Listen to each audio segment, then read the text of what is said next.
Last time on Shadow Piece, the first battle of the tournament has started. For both the viewers and the contenders, the tension was rising steadily. It seemed like Hyrodine and Tyr had some unsolved disputes, but also that the younger of the two had some other issues ongoing. While the battle was going on, the Strawhat Pirates continued to deepen their bonds with the orphan children, and also got to know another one of the top 8 fighters, Bronya. However, today we will take a step back and look at a time about 20 years in the past. This story takes place at a similar time as when Hyrodine and his crew were retrieving books and knowledge on the destroyed island known as Ohara. Tyr may not have been part of that group, but things were also happening in Elbaf during that time. He was only 10 years old, a relatively small giant, and followed his father everywhere, imitated all of his training routine, eating manners, and so on. The boy respected his father more than anyone else in the entire world. That he was the current holder of the title God of War only proved to the young Tyr that his father was the strongest of them all. A master of the Elbaf sword style and the only person to win over 10 Winter Solstice Festival tournaments. Even if his father never left the island, Tyr believed that he could defeat everyone in the world. However, this would change on this very day. The giants were having a normal, nice and sunny day, completely ordinary. That was until they heard the bells from the Titan's Gate. First one, second one, third one, fourth one, and finally the fifth one, only achieved by a handful of people. As always, the battle-hungry giants rushed over to the lake, where the visitors should arrive if they make it through the rapid currents of the upwards flowing river. When they arrive, they can't spot anything. No ship coming towards them. How sad, for such a strong person to just die in the drafts. Well, that is until they spot a very small raft, calmly coming up the river. Like the waves and rapids are of no concern at all. No, that would be a wrong way to describe it.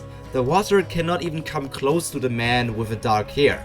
The aura surrounding him is one of a steeled warrior, and so is the giant responsible for the last challenge. At 22 years younger, Uldre is standing proudly at the shore, waiting for his opponent to come onto the land. With almost no wind, it took the outsider a few minutes to set foot on the land of Elbaf. Without a care in the world, he looks around and inspects all the giants. It feels bizarre for all the people from Elbaf, just like a predator scouting for the most worthy prey. Welcome to Elbaf, traveler. My name is Uldre, and before you can enter the island, I, as a member of the Einherja, will have to test your strength. State your name and prepare for battle. He has only recently joined the top fighting force of the country, and this is actually the first time someone visited the island while he was on duty, so Uldre can't help himself but be slightly excited. Just below 2 meters, the man doesn't give the giant any attention visually, but at least verbally he answers him. The people call me Marine Hunter. But recently I have become the strongest swordsman in the world. Send your strongest fighter my way. Always looking for a strong opponent, even 22 years ago. Dracul Mihawk was traveling around the world doing just that. One thing was clear for Uldre. This man, not even a fraction of his size, is disrespecting him. Puny human, you are not worthy to face our finest. The punishment for your disrespect will be death. Not wasting a second, the user of the Glacier Fruit creates massive mountains of ice to pierce the tiny human. Mihawk is completely surrounded. This attack goes as far as to defy the laws of physics, in the way that a giant glacier is getting dropped from the sky. A combined attack from all directions. Nobody could dodge this technique unless they just turn into thin air. But who is to say that you need to evade the attack? For some strong individuals, there is always one option available.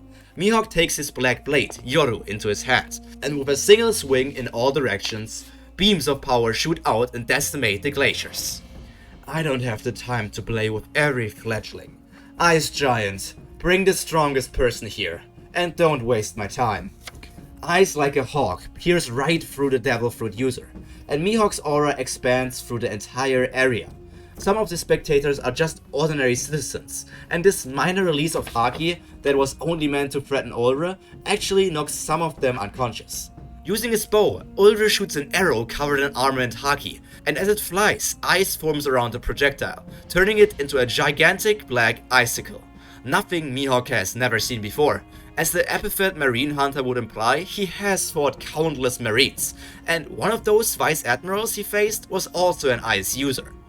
Keeping his cool, the world's strongest swordsman slashes at the incoming attack, and with minimal effort destroys it. However, the beam from the sword swing doesn't stop, and charges directly at Ulre, slicing him into two halves. While this attack wasn't covered by Haki, the giant guardian is experiencing some difficulties. One step at a time, Mihawk strolls over to his victim. Even to the current day, Ulre keeps having nightmares of this scene. No emotions were present on the human's face. He was bored, even if Ulre gave it his best attempts. A mountain so big he would probably never be able to climb it. This face of disinterest, paired with unimaginable strength, is pure horror for the giant. Now, the ones of you still standing, bring your strongest swords fighter here. I already don't feel like walking anywhere. Is what they are seeing the truth? Elbaf was supposed to be the most powerful nation, and here some barely adult human comes and defeats a member of the Einherjar? Even if Ulre was the newest member, they are still the strongest giants of Elbaf. Many of the spectators rush towards the hut of the leader of the Einherjar, the currently strongest giant and holder of the title God of War, Tyr. He's currently outside, like always practicing his sword swings. By his side is his child, Tyrson. As the captain of the Einherjar would always say, the only hope for another giant to appear that can challenge me is if they are from my own blood. This mighty, cocky attitude didn't just appear out of nowhere. It has been decades since somebody defeated him, and while he knows he is the mightiest warrior of the nation, he never looks down on the others. Rather, he teaches them. He guides them to the best path to take, so that they one day may reach their perfect form. Truly, a training genius. Among other things, he was also a reason for Hyrule to become a pirate and start his own crew. Tyr! Tyr! Tyr! A group of giants is running towards the God of War. As warriors, they are still smiling. They could never defeat the person they just saw, but seeing their best warrior potentially go all out is more than enough to excite them. What brings you guys here? This is my day off. Or maybe do you want to participate in a good old-fashioned Tyr practice session? Tyr laughs and knocks his fists together. Youngling beating is one of his favorite things, as they can learn a lot from losing. No, we are not here for practice. A human arrived. He already defeated Ulre. He is claiming to be the world's strongest swordsman and is asking for our best sword fighter, so we had to come here. He can't help himself but laugh. So an outsider came, defeated my newest rookie, and is now looking for a fight. I have to give it to him. He at least has guts. Tyrson, come with me. Your old man will show you something interesting today. As a family, the two giants make themselves on the way to meet an incredible strong foe. Tyrson is smiling widely. Seeing his father fight is the coolest thing he could ever imagine. However, Tyr has a different expression. He is focused. The outside world is an unknown for him, but he heard insane stories. This might be the most difficult battle he has ever faced. In the meantime, Mihawk made himself comfortable, creating a chair and a table out of some trees he cut and bringing out some tea. Right now, he is shaking up what would otherwise have been a completely ordinary day for Elbaf. And in the future, his red-haired rival would do the exact same thing. That is all from today's episode of Shadow Piece. I hope you liked the start of this little flashback that we are going to have for Tyr. It's going to go on for a bit longer because we still have to see a bit more about his past to understand his character a bit better.